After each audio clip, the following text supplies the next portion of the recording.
Hello, everybody. Welcome to another episode of Sharing and Learning. Okay, we're gonna we're gonna talk about two things. Two main things right now.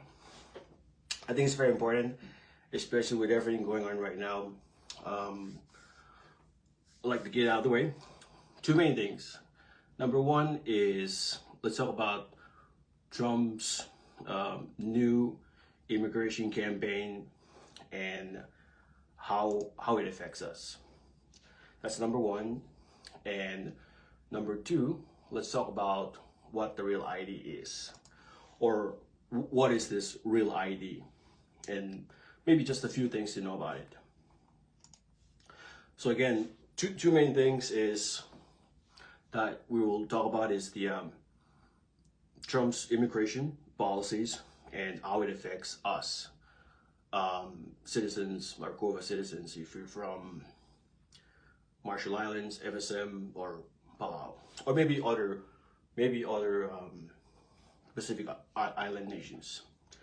Now, if you have any questions, throw it out there. If I know the answer, I'll answer it. If not, I'll find that answer for you. But yeah, pretty much two main things that I want to talk about is the maybe just a few things about the immigration, maybe one or two things. I know there's a lot of concern out there. I think especially there can be some confusion with the immigration and how it affects us, COFA nations, or COFA citizens. Now, let's make it very clear. You are not going to be, you will not be deported. If you're from, if you are a COFA citizen, you don't have to worry about anything. Do not make any outside noise, give you any wrong information that something might happen to your citizenship. That is not the case. Now let's make it very clear. You just need only two things, just only two things that you'll need as a, like say if you need it. Like say somebody asks you, two main things is your passport and your I-94. That's it. Let's let that sink in. To make it very clear, it's just your passport and your I-94. So if your passport is expired, just make sure that you have it handy, and that's pretty much all you need. Just your passport and your I-94. All right. Now, I think maybe it is very important, or maybe there's some concern where, I mean, there has been some rumors where maybe the authorities or ICE, aka that's what they're called, what happens if they stop you, or what happens if they go to your house for some reason? What happens if that happens? I know back in unconsciously that's maybe a thought or a fear that we all may naturally have, including myself. But the thing is, we are citizens. We are legally, we have legal right to stay here, work, and go to school. The question is, for some reason, what if something happens? What if ICE actually showed up in your house, or say stop you in the streets? That may happen. That could happen. Especially, I mean, let's be honest.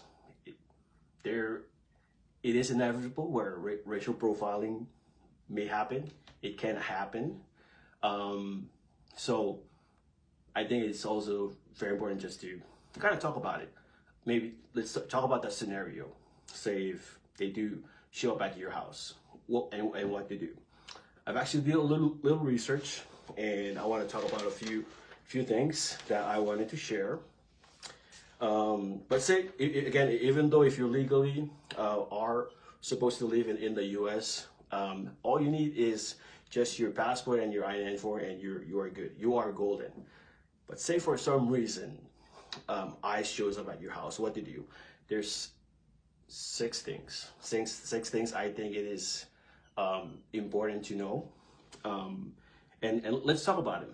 So let's create this picture where even though you're a COFA citizen, you have legal right to stay in the U.S., but for some reason ICE shows up.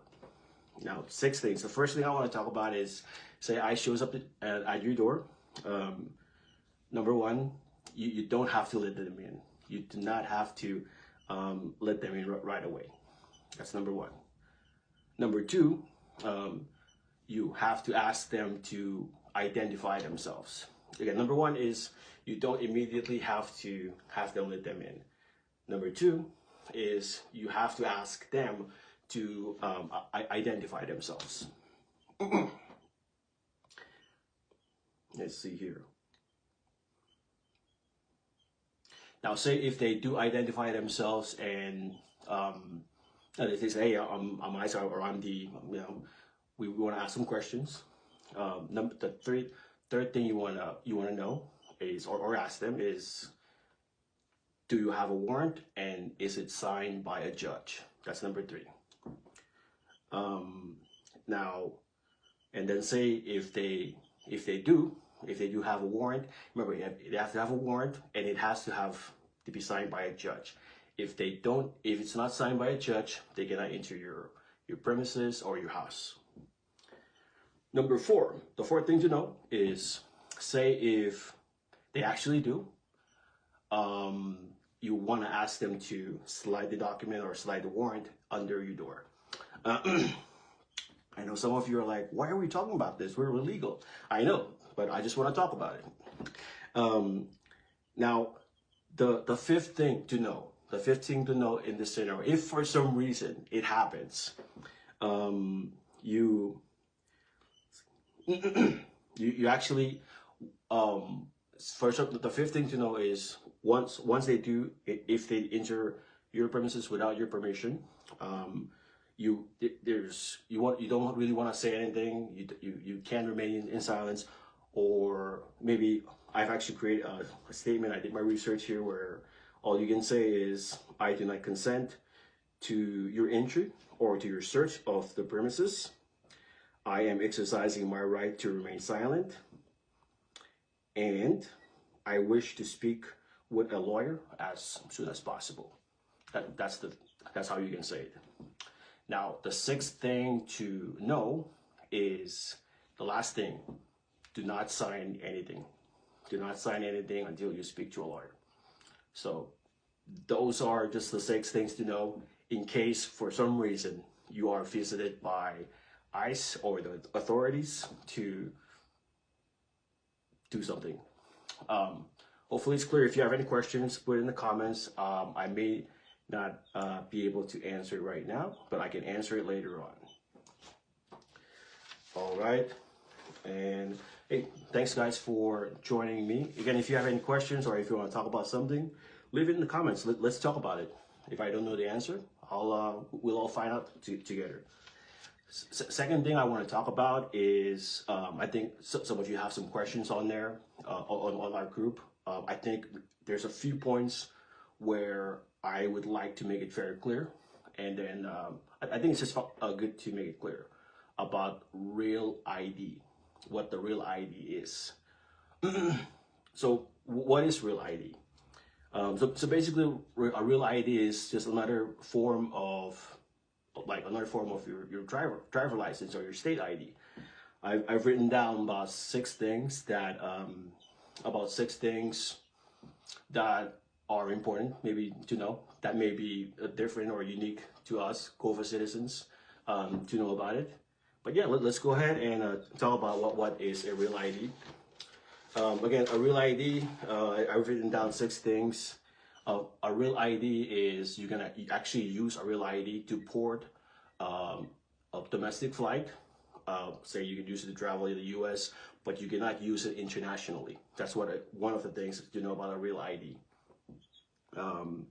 Now, the second thing to know about a real ID, starting May 7th, you cannot use your regular driver license to port of domestic flights. You must have, if you want to use just an ID or a driver license, the real ID is the way to go. Now, say if you have just a regular ID, but you don't have a real ID, you can still use either pretty much both your regular ID and your passport to travel. So the third thing to know about a real ID is basically generally it has more security features on the real ID than a regular ID. Like it has like a specific type of barcode and a star in there that makes it very hard to counterfeit. So that's the third thing to know about a real ID.